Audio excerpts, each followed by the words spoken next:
India के लोगों ने उसका भुगतान नहीं किया उसका भुगतान। और जब भुगतान के सवाल को लेकर जब सहारा इंडिया के पास लोग जब जाते हैं तो वो सेबी का हवाला देता है, कहता है कि सेबी ने मेरा पैसा रोक रखा है, सेबी वाले हमारा 15,000 करोड़ रुपया मेरा रोक कर रखा हुआ है, इसलिए हम भुगतान नहीं कर रहे हैं। जब आप सेबी वाले के पास जाइए तो सेबी वाला कहेगा कि कोर्ट के पास मामला लंबित है। जब कोर्ट पे आप जाइए तो कहेगा कि सरकार से जाकर पूछिए। और जब सरकार के पास सब लोग जा रहे हैं, जब लोग सरकार के पास जाते हैं, लेकिन नीतीश जी के जनता दरबार में लोग गए थे कि हमारे बेटी की शादी है, हमारे घर में बेटी की शादी है और सहारा इंडिया वाले लोग हमारा भुगतान नहीं कर रहे हैं, इसलिए जरा आप भुगतान करवा दीजिए। तो नीतीश जी ने कहा कि ये पैसा क्या आपने मुझको दिया था, क्या इस जमाकर्ता को कहा गया कि क्या ये पैसा सरकार को आपने दिया था? अब जरा सोचिए, आप जरा ये सरकार किसी राज्य का मुख्यमंत्री, किसी देश का प्रधानमंत्री क्या इस तरीके की भाषा इस्तेमाल करेगा अपने लोगों के खिलाफ? सरकार की एक विश्वसनीयता होती है। आज हम भारतीय स्टेट बैंक में अपना खाता खुलवाए हुए हैं और कल अगर भारतीय स्टेट बैंक को अगर तुम बंद कर दो तो फिर कल होकर तुम कहो कि कौन बोला था आपको भारतीय स्टेट बैंक में खाता खुलवाने के लिए? आज सरकार कह रही कि कौन बोला आपको सहारा इंडिया में पैसा जमा करने के लिए? क्यों सहारा इंडिया में पैसा जमा किए? तो कल तो भारतीय स्टेट बैंक पर भी ये नियम लागू होगा, कल LIC पर भी ये नियम लागू होगा, कल पोस्ट ऑफिस पर भी ये नियम लागू होगा। जब देश की सरकार संकट में पड़ेगी और जब ये पोस्ट ऑफिस बंद होगा, LIC बंद होगा और बैंक बंद होगा, उस समय भी आप यही बात बोलेंगे? सरकार क्या यही बात बोलेगी कि कौन बोला था आपको स्टेट बैंक में जाकर खाता खुलवाने के लिए? कौन बोला था LIC में पैसे जमा करने के लिए? क्या सरकार इस तरीके की भाषा बोलेगी? सरकार इस तरीके की भाषा बोलने के लिए नहीं होती साथियों। आप तमाम लोगों को मैं कहने के लिए आया हूं कि सरकार की अपनी एक अथॉरिटी होती है। सरकार जो नोट चलाती है कागज का, वो सिर्फ कागज का टुकड़ा है, लेकिन वो इसलिए नोट के रूप में मान्य होता है क्योंकि उस पर रिजर्व बैंक के गवर्नर का सिग्नेचर होता है, रिजर्व बैंक का मोहर लगा हुआ है, इसलिए उस कागज के टुकड़े को हम लोग मान लेते हैं कि 2,000 रुपया है, 500 रुपया है और 200 रुपया है। नहीं तो उस कागज के टुकड़े की वैल्यू क्या है?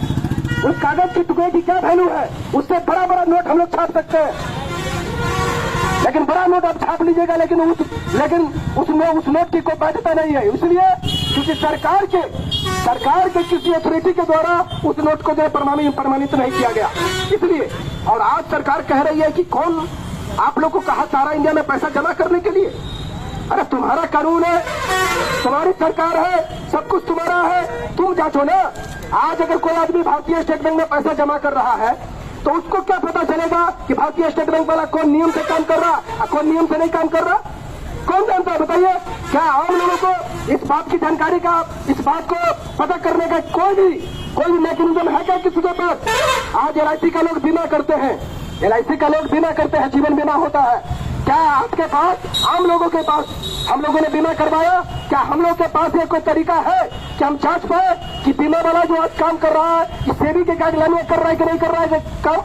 और कल होकर आप कहिएगा कि सेबी के गाइडलाइन का उल्लंघन किया है LIC ने, कल होकर आप कहिएगा कि सेबी के गाइडलाइन का स्टेट बैंक ने उल्लंघन किया और उसके नाम पर आप तमाम खाता धारकों का खाता रोक देंगे, आप तमाम लोगों का पैसा रोक देंगे। और उसके बाद जब लोग पैसा के पेमेंट के लिए कंपनी के पास जाएगा, सेबी के पास जाएगा, कोर्ट के पास जाएगा, तो आप उसको दर बदर कर ठोकरे खाने पर मजबूर कर दिए। मैं अभी सभा करके आ रहा था अगर से, एक विजय महतो जी मिले रास्ते में, पैसा जमा किए सहारा इंडिया में, 6.5 लाख रुपए सहारा इंडिया में जमा है। 2014 में बस से एक एक्सीडेंट हो गया, पैर उनका कट गया। सुन लीजिए, बैसाखी के सहारे चलते हैं और 2014 से वो ब्रांचों के ऑफिसों के चक्कर काट रहे हैं, लेकिन 6.5 लाख रुपया उसका नहीं मिला। आदमी पैसा अपने पूरे समय के लिए जमा करता है, जिस समय हमारे ऊपर पूरा समय आएगा उस समय हम उस पैसे का इस्तेमाल करेंगे। और आप उसको घुमा रहे हो, देश में क्या सरकार नाम की कोई चीज नहीं है? आप देख नहीं रहे थे कि सहारा इंडिया क्या कर रहा है, नहीं कर रहा है? और जब वहां पर पैसा जमा हो गया और जब वहां पर भुगतान की जब बारी आई तब ये लोग नाटक करने लगे। ये नाटक आप तमाम लोग जानते हैं कि पहले बाइस्कोप लोग दिखलाते थे, देखो देखो देखो बाइस्कोप देखो, दिल्ली का कुतुब मीनार देखो। ये लोग वही काम कर रहे हैं। कोर्ट, सेबी, सहारा, सरकार, इन तमाम चीजों में आम लोगों को फंसा देना चाहते हैं, आम लोगों को फंसा देना चाहते हैं। जान जाइए, सहारा श्री 76 साल के हो गए, सिर्फ 76 साल के हो गए और 4-5 साल और जिंदा रहेगा वो आदमी। 4-5 साल के बाद जब मर जाएगा तो बिहार के करोड़ों लोगों के पैसा का क्या होगा बताइए जरा। अरे काजुआ अगर खा रहा होगा, मुनक्के खाता होगा, अखरोटे खाता होगा तो ये क्या होगा? 4-5 साल ज्यादा जिएगा, उससे ज्यादा थोड़ा जिएगा। काजू खाने वाला आदमी ऐसा थोड़ा कि 1000 साल जिएगा वो। 4-5 साल में मर जाएगा, 4-5 साल में मर जाएगा, उसके बाद पैसा कौन देगा? कौन देगा पैसा? और जान जाइए कि ये पैसा अगर वापस अगर नहीं अगर हुआ तो आजाद भारत का अब तक का इस देश का सबसे बड़ा घोटाला होगा। जान जाइए लाखों करोड़ रुपए सहारा इंडिया देने के लिए हुए हैं। और जानते हैं उस पैसे का क्या हुआ? पैसे को लेकर जिस तरीके से भारत में होटल ताज है ना, सबसे बड़ा होटल है, इसी तरीके के इंग्लैंड के सबसे बड़े, लंदन के सबसे बड़े होटल को सहारा श्री ने खरीदा अपने परिवार के लोगों के लिए, अपने परिवार के लोगों के लिए। इस पूरे देश में जान जाइए निवेशकों से पैसा लेने के लिए, आम गरीबों से पैसा लेने के लिए पूरे देश के अंदर में भारत माता का पार्क बनाते चलाई। पूरे देश में जान जाइए भारत माता का पार्क बना रहा है। मुजफ्फरपुर में भी बनाया कलेक्ट्रेट में भारत माता का पार्क, नाम लिया भारत माता का, मूर्ति बनाया भारत माता का। और जान जाइए भारत की नागरिकता छोड़ दिया, इंग्लैंड की नागरिकता ले लिया पूरा का पूरा परिवार। आप जरा कल्पना करिए कि कोई आदमी भारत माता का नाम ले और इंग्लैंड का जाके नागरिकता ले, जिस इंग्लैंड की हुकूमत भारत पे 200 वर्षों तक रही है, जिस इंग्लैंड के तानाशाहों ने, जिस इंग्लैंड के शासकों ने यहाँ के लाखों लोगों को का कत्लेआम किया है। क्या कोई आदमी, कोई देशभक्त आदमी भारत की नागरिकता को छोड़कर इंग्लैंड की नागरिकता लेगा? इसलिए साथियों निर्णायक लड़ाई का समय आगे आ जाना चाहिए। अगर आप लोग अभी इस आंदोलन में अगर शामिल अगर नहीं हुए तो जान जाइए कि बिहार के करोड़ों लोगों का पैसा आप लोग को नहीं मिलने वाला है, नहीं मिलेगा। जान जाइए इसका नियत ही नहीं है पैसा देने का। अभी 11 तारीख को पटना हाई कोर्ट में कहा सहारा के सुप्रीम को कि हाजिर होइए आप। उसने मेडिकल का एक कागज भेज दिया, कहा कि हम नहीं आ सकते, मेरा तबियत ठीक नहीं है। हाई कोर्ट ने कहा कि आपने जो कागज भेजा है इस कागज में ना तो आप एनआईसीयू में एडमिट है, ना आप आईसीयू में है, ना आपको हार्ट अटैक हुआ है, ना आपको ऑक्सीजन चल रहा है, इसीलिए आपको हाजिर होना होगा। उसके बाद उसने कहा कि मेरे जान को खतरा है बिहार में। बताइए सहारा श्री को अपने जान का खतरा है बिहार में, काहे नहीं खतरा होगा? बिहार के 1 करोड़ लोगों के पैसे को लेकर तुम दाब कर बैठ गए, तुम वो पैसा नहीं दे रहे हो, बिल्कुल तुम्हारे जान को खतरा है। उसके बावजूद भी पटना हाईकोर्ट ने कहा कि मैं पटना के एसएसपी को कहता हूँ आपको पूरी सुरक्षा दी जाएगी, आप यहाँ पर हाजिर होइए। लेकिन उसके बाद भी सहारा श्री पटना हाईकोर्ट में हाजिर नहीं हुआ। गिरफ्तारी का वारंट निकलता है, गिरफ्तारी का वारंट निकलता है और 2 राज्यों के डीजीपी को वो वारंट जो है कि इफेक्ट होता है बिहार और यूपी के डीजीपी को, किसको गिरफ्तार करो, गिरफ्तार करके लेके आओ कोर्ट में। और शाम में जान जाइए उसी दिन शाम में सुप्रीम कोर्ट के द्वारा एक स्टे ऑर्डर भी निकलता है कि नहीं इनको आप गिरफ्तार नहीं कर सकते, ये तो पेरोल पे बाहर है। बताइए हम लोग अब तक जानते थे आईपीसी की धारा में कि पेरोल जो होता है अगर हम कोई गुनाह किए और जेल में बंद हो गए और हमारे माँ या बाप में से कोई भी एक आदमी मर गया, जिसको भारतीय रीति रिवाज में हमको आग देना जरूरी है, उसको हम उसके मुख में आग देंगे।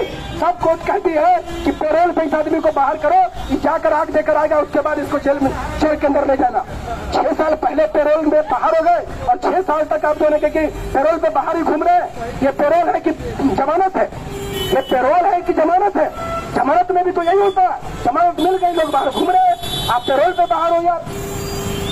इस देश के अंदर में कानून का मजाक बनाया जा रहा है, कानून का मजाक बनाया जा रहा है और आम लोगों के पैसे की लूट मची हुई है। इसलिए साथियों मैं आप तमाम लोगों से कहने के लिए आया हूं कि कल 10 बजे दिन में हमारी पार्टी कार्यालय है हरिसभा चौक पर, वहां से हम लोगों ने मुजफ्फरपुर के तमाम हजारों जो जमा करता है उन तमाम जमाकर्ताओं को हम लोगों ने बुलाया है कि आप तमाम लोग वहां पर आइए, कागज का फोटो स्टेट कॉपी लेकर, आधार का फोटो स्टेट कॉपी लेकर आप वहां पर पहुंचिए और हम लोग हजारों की संख्या में वहां से निकलकर और सारा इंडिया का जोनल कार्यालय का हम लोग घेराव करेंगे और हम लोग वहां पर अपने पैसे के सुनिश्चित वापसी की गारंटी की देने की मांग करेंगे कि हमारा पैसा तुम कब दे रहे हो ये तुम बतलाओ। नहीं तो जान जाइए कि किसी को पैसा नहीं मिलने वाला है, किसी को नहीं मिलेगा पैसा, क्योंकि सहारा इंडिया कोर्ट में बार बार इस बात को कह रहा है कि हमने तो पैसा पेमेंट कर दिया।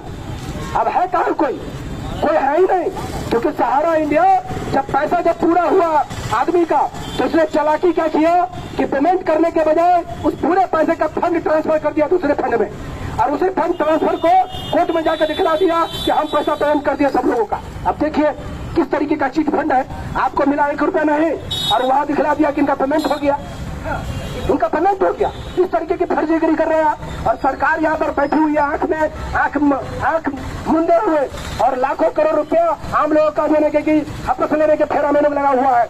इसलिए आप तमाम लोग कल का समय निकालिए, जिन लोगों का भी पैसा है, जिन लोगों का भी पैसा है सहारा में, और खासकर मैं एक और बात मैं कहना चाहता हूँ इस स्टॉक पर भी, क्योंकि यहाँ पर भी आसपास में मुझे लगता है कि सहारा इंडिया से जुड़े हुए एजेंट लोग होंगे, इसलिए एजेंट लोगों को थोड़ा सा दवाई देना जरूरी है। एजेंट साथी लोग सुनिए, आपके विरोधी हम लोग नहीं है, हमारी पार्टी विरोधी नहीं है।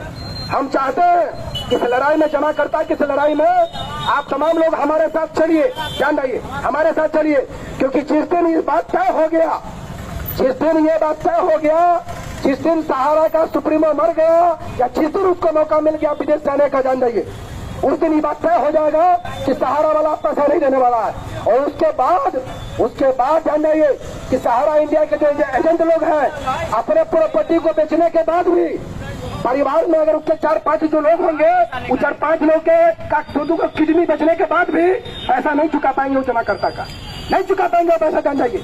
और उस समय अगर लोग अगर आपके खड़े पर चढ़ेगा तो उस समय पार्टी रोकने के लिए किसी को नहीं आएगा, किसी को नहीं रोकेंगे, बिल्कुल नहीं रोकेंगे, क्योंकि जिस समय लड़ाई चल रही थी उस समय आप कहाँ थे? उस समय आप क्यों मैनेजमेंट के साथ मिलकर वहां पर बैठकर बात कर रहे हैं? क्यों आप मैनेजर के साथ खड़े हैं? तो ही स्थिति है, या तो इस पार रहो नहीं तो उस पार रहो, या तो तुम भुगतान करने वाले में रहो और नहीं तो तुम जाके वहां पर देने की बैठ जाओ उस तमाम लोगों के साथ। इसलिए मैं आप तमाम जमाकर्ता साथियों को, मैं आप तमाम लोगों को ये अपील करने के लिए आया हूँ सारा इंडिया के, कि आप तमाम लोग अपने कागजों के साथ कल पहुंचे, क्योंकि ये लड़ाई शुरू हो गई है, जान जाइए। और आजाद भारत का अब तक का ये सबसे बड़ा स्कैम होगा, घोटाला होगा, जान जाइए, सबसे बड़ा घोटाला। आप समझ नहीं सकते, अब मामला धीरे धीरे सामने आ रहा है। सामान्य दिखने जैसे आदमी का भी सारा इंडिया में 1.5 लाख रुपया 2 लाख रुपया पड़ा हुआ है। सब्जी बेचने वाले आदमी है, बोले कि हमारा 70,000 रुपया पड़ा हुआ है सारा इंडिया में, 70,000, समझिए। और 70,000 रुपया उस आदमी का सारा इंडिया में पड़ा हुआ है, लेकिन अपना दुकान चलाने के लिए जो डेली जो कलेक्शन वाला जो सूदखोरी वाला जो धंधा है, उससे पैसा लेकर अपना दुकान चला रहा है। जरा सोचिए, जरा अपना पैसा जमा है उसका, अपना पैसा अच्छा, वो बाहर में जो ना सूद पर पैसा लेकर दुकान चला रहा है अपने परिवार को चलाने के लिए, इसलिए साथियों आप तमाम लोग इस पूरे विषय की गंभीरता को समझते हुए, इस पूरे मामले को गंभीरता को समझते हुए आप तमाम लोग कल हजारों हजार की संख्या में आइए, और हम लोग बिल्कुल निश्चित रूप से ये जो लड़ाई है, ये बिहार के 1 करोड़ जमाकर्ताओं की लड़ाई है। हम इस लड़ाई को लड़ेंगे और हमारी पार्टी बिल्कुल गंभीर है इस लड़ाई को लड़ने में, और हमको लगता है कि बिना लड़े इसमें कुछ भी नहीं होने वाला है, बिना लड़े इसमें कुछ नहीं होने वाला है, क्योंकि सब लोग झूठ में बोल रहे हैं, सब लोग झूठ बोल रहे हैं। इसलिए हम तमाम लोग कल जो है कि इस रैली में पहुंचे और इस रैली को सफल बनाने का काम करें। बहुत बहुत शुक्रिया आप तमाम लोगों का, धन्यवाद।